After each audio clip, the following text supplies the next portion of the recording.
तो bootstrap grid में एक और चीज है, वो है फ्लेक्स लेआउट। फ्लेक्स लेआउट एक बहुत ही नई चीज है CSS में, जो कि चीजों को अलाइन और अरेंज करने के लिए काफी सारे मेथड्स प्रोवाइड करती है। इससे पहले चीजों को हॉरिजॉन्टली वर्टिकली अलाइन करना, सेंटर करना काफी हार्ड हुआ करता था, बट फ्लेक्स लेआउट, जैसा कि अगर आपने हमारा CSS वाला पार्ट भी देखा है, इस चीज को काफी पॉसिबल कर देता है। फ्लेक्स के लिए कुछ कॉन्सेप्ट्स हैं जो हम देखेंगे, जो आपको पता होने चाहिए। तो सबसे पहले हम एक कंटेनर डिव लेते हैं। तो कंटेनर, यहाँ पे रो भी बोल सकते हैं उसको बूटस्ट्रैप में, क्योंकि रो क्लास भी एक कंटेनर होती है। तो कंटेनर के अंदर हम चीजों को अरेंज करते हैं, तो उन चीजों को हम आइटम्स बोलेंगे।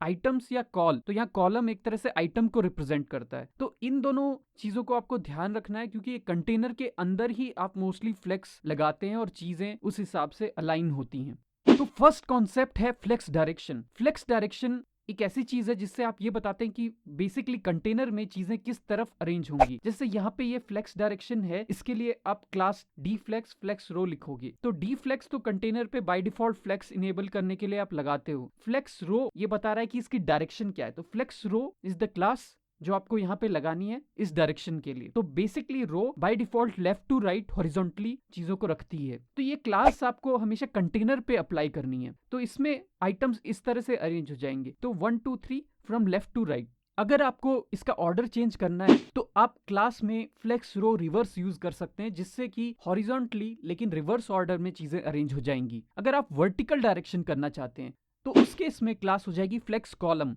और इसमें टॉप टू बॉटम चीजें अरेंज होंगी। अगर इसको भी आप रिवर्स करना चाहते हैं तो आप फ्लेक्स कॉलम रिवर्स यूज कर सकते हैं, जो बॉटम टू टॉप उसको अरेंज कर देगा। नेक्स्ट प्रॉपर्टी हम देखते हैं कि हम किसी पर्टिकुलर आइटम पे भी कुछ प्रॉपर्टी लगा सकते हैं। तो अलाइन सेल्फ एक ऐसी प्रॉपर्टी है जो आप किसी आइटम पे लगा सकते हो। इंडिविजुअल आइटम पे इसको लगाना है, चाहे आप एक आइटम पे लगाएं चाहे सब पे लगाएं। तो यहाँ पे हम जैसे align self stretch class put कर देते हैं, तो ये सेल्फ यानी इस ऑब्जेक्ट को इस कंटेनर के अंदर स्ट्रेच कर देगा। तो अभी मैंने ये तीनों पे लगाई है, इसलिए तीनों स्ट्रेच दिख रहे हैं। आप चाहे तो एक पे भी लगा सकते हैं। तो ये अलाइन सेल्फ थोड़ा स्पेशल है, ये आइटम पे अप्लाई होता है। इसी चीज को हम जब वर्टिकल डायरेक्शन में देखते हैं, जब फ्लेक्स डायरेक्शन आपकी वर्टिकल है तो उस केस में स्ट्रेच वो हॉरिजॉन्टल डायरेक्शन में हो जाएगा।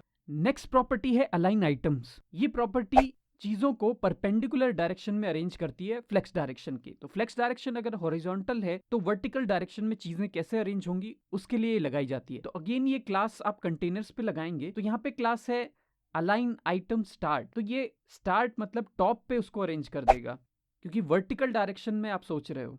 तो अगर सेंटर है तो सेंटर वर्टिकली उसको कर देगा, तो अलाइन आइटम सेंटर आप लगाओगे, और ऐसे ही अलाइन आइटम्स एंड आप लगाओगे उसको एंड में पुट करने के लिए। तो एक तरह से परपेंडिकुलर डायरेक्शन में अलाइनमेंट आइटम्स का देखते हैं, वो अलाइन आइटम्स से होता है।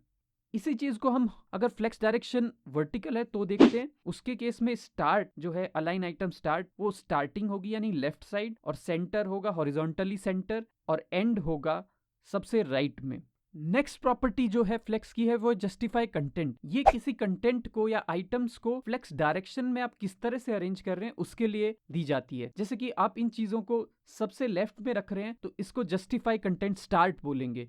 ये प्रॉपर्टी भी कंटेनर पे ही अप्लाई होती है। तो स्टार्ट यानी लेफ्ट, और इसी तरह से एंड यानी राइट। तो फ्लेक्स डायरेक्शन में ही आप चीजों को कैसे अलाइन कर रहे हैं उसके लिए जस्टिफाई कंटेंट आप यूज करोगे। अगर सेंटर रखना है तो जस्टिफाई कंटेंट सेंटर आप यूज कर सकते हो। इसके अलावा भी दो प्रॉपर्टी हैं जो इसमें आप यूज कर सकते हो, वो है जस्टिफाई कंटेंट बिटवीन। तो यहाँ क्या हो रहा है, सब ऑब्जेक्ट्स के बीच में इक्वल डिस्टेंस क्रिएट हो रही है, बस कॉर्नर वाले एकदम टच हो गए हैं लास्ट में, बाकी सबके बीच में इक्वल डिस्टेंस है। अगर आप चाहते हैं कि साइड से भी उनको थोड़ा सेपरेशन मिले और सभी के अराउंड सेम स्पेसिंग हो, तो आप जस्टिफाई कंटेंट अराउंड यूज कर सकते हो। तो इस केस में कॉर्नर्स में भी उसको स्पेस मिल जाएगा, और दोनों के कॉम्बिनेशन से जहां दो ऑब्जेक्ट अलाइन हो रहे हैं वहां पे उसको दोनों का स्पेस मिलके मिल जाएगा।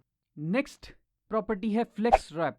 फ्लेक्स रैप क्या करता है, जब आपके पास कंटेंट एक लिमिट से ज्यादा है जो कि एक नेक्स्ट कॉलम में आ रहे हैं, तो उस प्रॉपर्टी को आप फ्लेक्स रैप से कंट्रोल कर सकते हो। बाय डिफॉल्ट अगर फ्लेक्स रैप प्रॉपर्टी लगी हुई है आपका कंटेंट नेक्स्ट रो में आ जाएगा, लेकिन अगर आपने नो रैप यूज किया है तो उस केस में आपका कंटेंट स्ट्रेच हो जाएगा और किसी तरह से एक ही लाइन में एडजस्ट हो जाएगा, तो कोई भी रैपिंग नहीं होगी। तो फ्लेक्स रैप इस चीज को कंट्रोल करता है।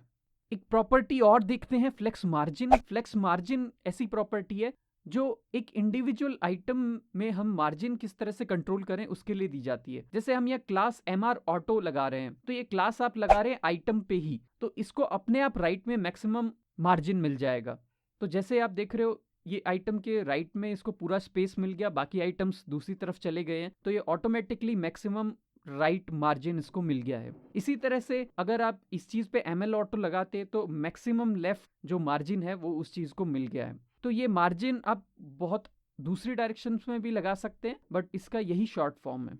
Next, align content. Align content कुछ अलाइन आइटम्स जैसा है जिसमें आप परपेंडिकुलर एक्सिस पे चीजों को अरेंज करते थे। तो फ्लेक्स डायरेक्शन की परपेंडिकुलर एक्सिस अभी यहाँ पे वर्टिकल है, तो उसमें आप चीजों को अरेंज करते हो। पर अलाइन कंटेंट तब यूज होता है जब एक्चुअली आपके पास कंटेंट ज्यादा है और वो रैप हो रहा है। अगर वो रैप नहीं हो रहा है तो आप अलाइन आइटम्स यूज कर सकते थे। तो इस केस में आप देखोगे जैसे ये 2 लाइन में आ रहा है कंटेंट, यानी ऑलरेडी यहाँ फ्लेक्स रैप होगा ही, तो यहाँ अलाइन कंटेंट स्टार्ट में टॉप पे अलाइन होता है। ये चीज भी कंटेनर पे आपको अप्लाई करनी है। एंड के केस में अलाइन कंटेंट एंड में ये सबसे नीचे चला जाएगा, और इसी तरह से अलाइन कंटेंट सेंटर में रहेगा। और इसके अलावा 2 और प्रॉपर्टीज हैं जो कि है अलाइन कंटेंट बिटवीन और अलाइन कंटेंट अराउंड। तो ये हमने पहले जस्टिफाई में भी देखा है कि अराउंड में हम प्रॉपर स्पेस कॉर्नर से भी ले लेते हैं, और बिटवीन में हम केवल बीच के एलिमेंट्स में प्रॉपर स्पेसिंग रखते हैं। तो इस चैनल पे हम देखते हैं इंटरेस्टिंग कोड कॉन्सेप्ट्स और उनके एग्जाम्पल कोड्स। अगर आप और ऐसे वीडियो देखना चाहते हैं तो सब्सक्राइब कीजिए